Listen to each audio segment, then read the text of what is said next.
Low, high, busina tayo. So wala mang loading. Wala nangyayari. So,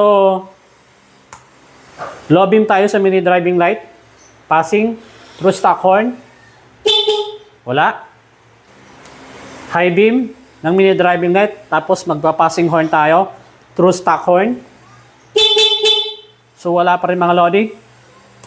So ngayon, kapag pinagana natin yung loud horn, dito magkakaroon ng passing light sa mini driving. So, i-on natin yung hollow switch para yung trigger lilipat doon sa loud horn. On natin to. Ayan, nakailaw. Ibig sabihin, yung trigger napunta na doon sa loud horn. So, bubusina tayo. Tutunog yung loud horn at the same time, mag-i-blink yung mini driving light dito. So, pasensyahan nyo na yung ating loud horn mga lodi, medyo paos. Ayan, nakita nyo? Naka-loud horn yung mga lodi. So, ngayon, mag-on tayo ng ating mini driving light, yung low beam. Susubukan natin dito kung mag-i-blink ba yung ating low beam. So, kita nyo mga lodi, nag-i-blink. Tapos, ililipat naman natin sa high beam, yung dilaw. Ngayon, susubukan natin kung mag-i-blink pa rin. O, yan. Kita nyo mga lodi? So, kapag naka-stock horn, hindi mag-i-blink yung ating mini driving light. Pindutin natin itong ating hollow switch. Ayan, naka-off. So, hindi na yan mag-i-blink mga lodi. Ayan, kita nyo ba? Low beam. Off. Alright. So, paano gawin yon? Panoorin yung mga lodi.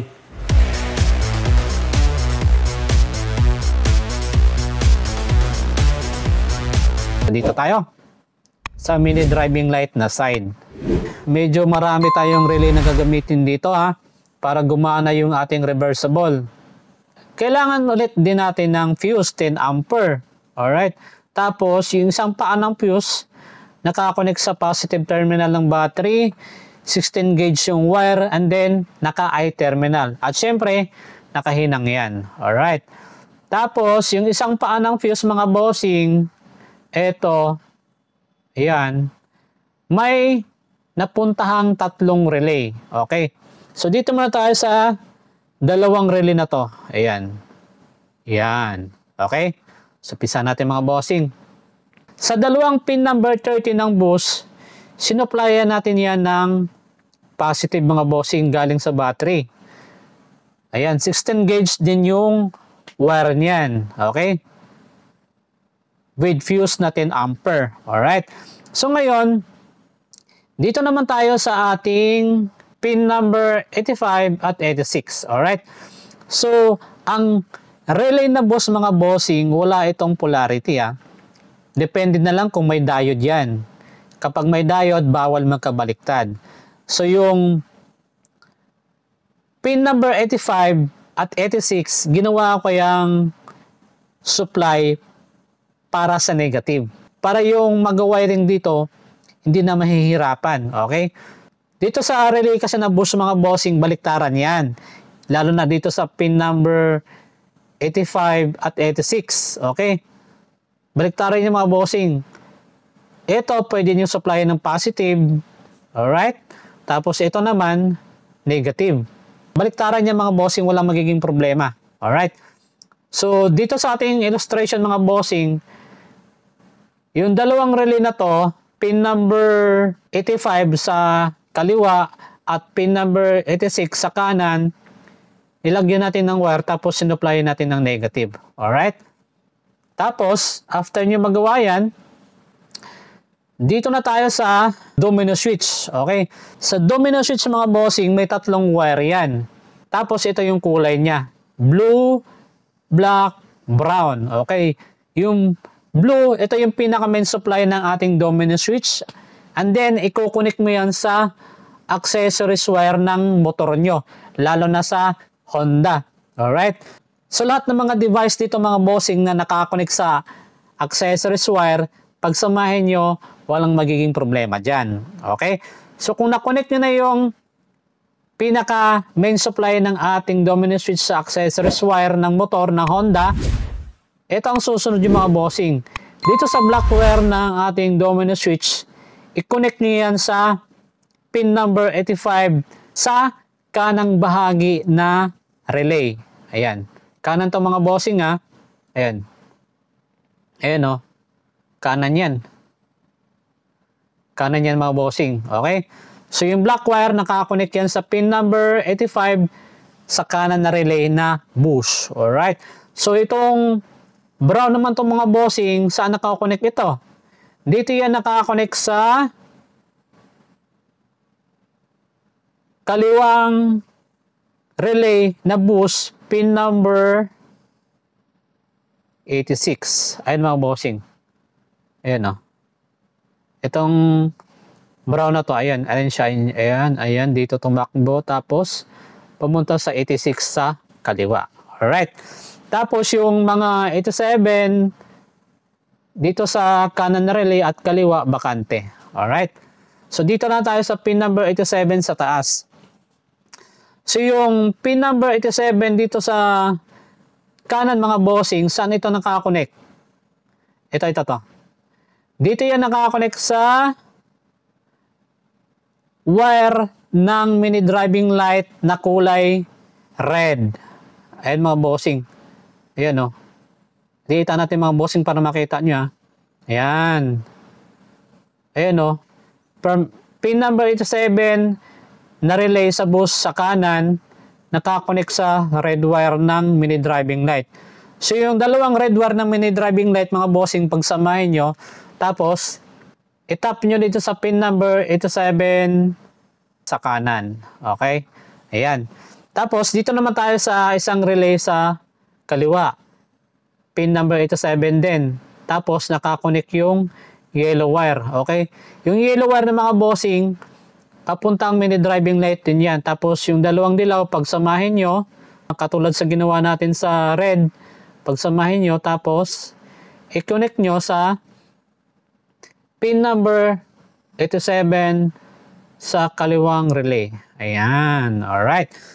Tapos, dito sa ating mini driving light mga bossing, yung dalawang black wire nito, pagsamahin nyo, and then, i-connect nyo sa negative. Pwede kayong kumuha sa body chassis or kaya negative ng battery. Alright. And then, dito tayo sa dalawang relay sa bandang kaliwa. Ito yung transparent na relay mga bossing or horn relay na tawagin. Ito siya. Okay? Never wag mong gawing mag-skip dito mga bossing kasi kapag ginawa nyo, hindi nyo na masusundan yung ating tutorial. Alright? So dito mga bossing, di ba dito naglagay tayo ng wire kung saan nakakonect sa pin number 30 ng bus relay. Okay? Yan. Sa kanan at kaliwa.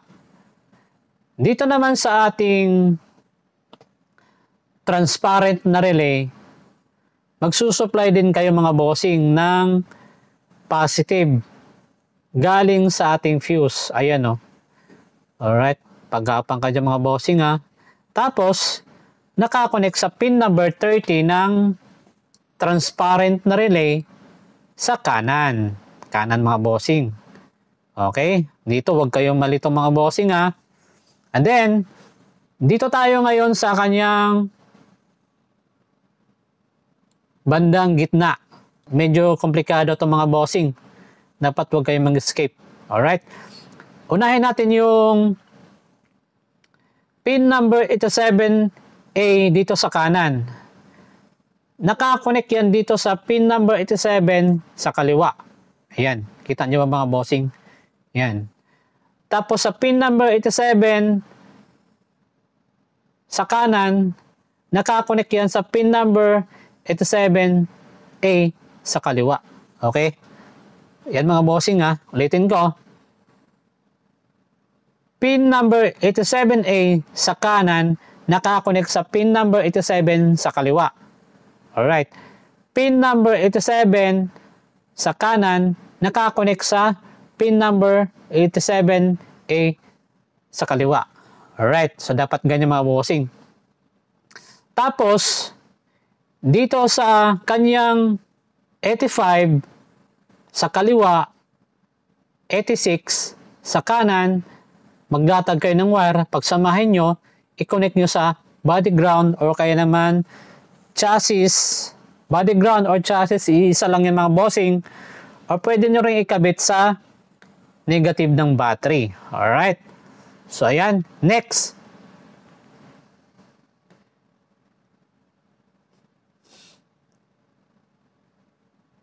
Dito tayo mga bossing. Dito sa pin number 85 sa bandang kanan na relay, ito, maglalatag kayo ng wire dyan mga bossing, and then with hollow switch. Ayan mga bossing. Tandaan nyo dito mga bossing, dalawa yung hollow switch natin ha. Baka malito kayo. Isa, dalawa. Alright. From pin number 85, maglatag kayo ng wire, 16 gauge din, papuntang hollow switch. Okay. So, ito yung wiring connection ng hollow switch, mga bossing. Same lang din ito sa isang hollow switch na ating ginawa kanina doon sa busina. Alright. Lahat ng mga hollow switch ay magkakaiba. Lalo na pagdating sa wiring color coding. Kaya naman, doon kayo tumingin sa pinaka terminal ng ating hollow switch. Alright. Sa C ng hollow switch, i-connect nyo yan sa accessories wire ng Honda. Kulay black yan mga bossing, yung accessories wire niyan. Kahit EDB, PCX, click, kulay black yan mga bossing. Tapos yung minus ng hollow switch, supplyan nyo ng negative. Pwede kayong kumuha sa body chassis o kaya negative ng battery. Tapos yung plus at NC, pagsamahin nyo yung wire na ito, and then nakakonect yan sa pin number 85 ng kanan horn relay. Alright. Yan. Tapos na. Doon sa hollow switch. Tapos dito sa NC, hindi yan natin magagamit mga bossing. Okay? Ang purpose ng hollow switch sa itong mga bossing, ito yung mag-on sa ating mini driving light. Ito yung mag-trigger or mag-on ng ating mini driving light para umilaw yung dilaw at puti na ilaw dun sa mini driving light. Alright. Ayan. And then, dito naman tayo sa kaliwang side na relay. Okay? Dito sa kaliwa mga bossing, ayan, sa pin number 86, maglalatag kayo ng wire, tapos nakakonect yan sa passing switch. Kahit anong passing switch mga bossing, pwede rito. Basta hanapin nyo yung pinaka-output ng passing switch nyo, pinaka-output o yung pag pinipindot nyo yung switch, may lumalabas na kuryente doon sa wire, yun yung i-connect nyo sa pin number 86 na relay na transparent dito sa kaliwa. Okay? Tapos yung pinaka main supply ng passing switch nyo, i-connect nyo naman yan sa accessories wire ng motor nyo, lalo na sa Honda. Ang kulay nun is black. Okay? So lahat ng kulay ng accessories wire ng Honda mga bossing is black. Pati yung mga China bikes, black yan mga bossing. Okay? So dito naman tayo dumako sa pin number 30 ng kaliwang relay. Okay? Ito yung output papuntang mini driving light. Dito mga bossing, naglatag ako ng wire 16 gauge. Tapos nakakonect naman yan papuntang mini driving light. Ano ang kulay ng wire? Eto mga bossing. Dito yan nakakonect sa white na wire sa mini driving light. So yung white na yan mga bossing, kapag sinupply nyo yan ng positive, iilaw yung dilaw at puti sabay. Alright, ayan. So yung relay na ito mga bossing, tinatawag ito na horn relay, transparent, or kaya naman SPDT. Okay? SPDT means single pole, double throw. Alright, ayan. Tapos, dito sa ating passing switch, okay mga bossing, ito, may nakalatag na wire. Ayan, oh. Wait. Ayan. Wait. Ayan, oh. Ito, saan to? Saan to pupunta mga bossing? Okay. So, ito yung mga bossing. Yung wire na to, ayan, dito, nakakonect yan sa papuntang loud horn with diode. Yung diode mga bossing, yung silver niya, papuntang itaas sa mga bossing nga, hindi pababa. Ayan.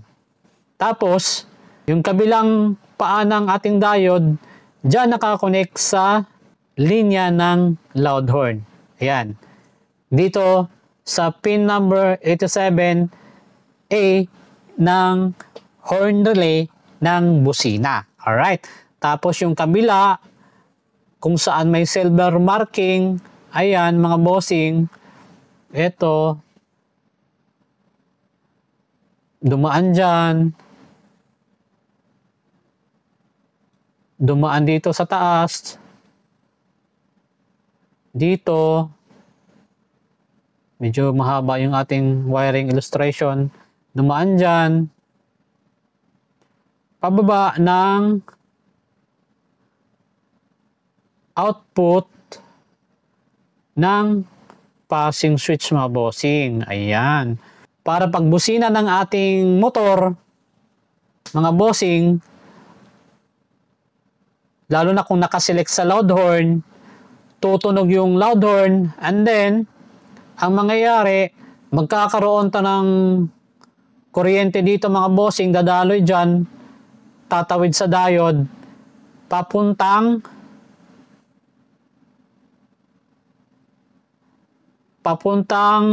output ng passing switch, and then iilaw yung ating mini driving light, yung puti at dilaw sabay. Okay?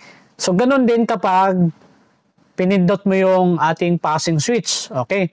So pag press mo dito sa ating passing switch, magkakaroon ng kuryente dito sa pink wire papuntang relay, and then iti-trigger niya naman yung mini driving light through relay. Kaya iilaw din yung dilaw at puti na sabay. Okay? So, ganun lang mga bossing kung paano mag-wiring actual sa mga motor, lalo na sa Honda. PCX, ADB, Click, Airblade, ano pa ba yung mga Honda na motorcycle, at saka yung mga China bikes na motor, kasi halos same lang yan sila ng wiring color kapag pagdating sa Honda. Okay? So yun lang mga bossing kung paano nga ba mag-install ng dual contact horn sa Honda at mag-install ng reversible mini driving light kahit nakapatay yung ilaw or naka-on, magbi-blink pa rin yung mini driving light. Alright? So this is Light Moto, the wiring moto vlogger mga bossing. Don't forget to subscribe sa aking YouTube mga bossing kasi napakalaking tulong yan bilang content creator na katulad ko. Alright? So i-follow mo na rin ako sa aking Facebook at TikTok. Again, this is Light Moto, the wiring moto vlogger mga bossing. Ride safe and God bless. Ingat sa pag-wiring.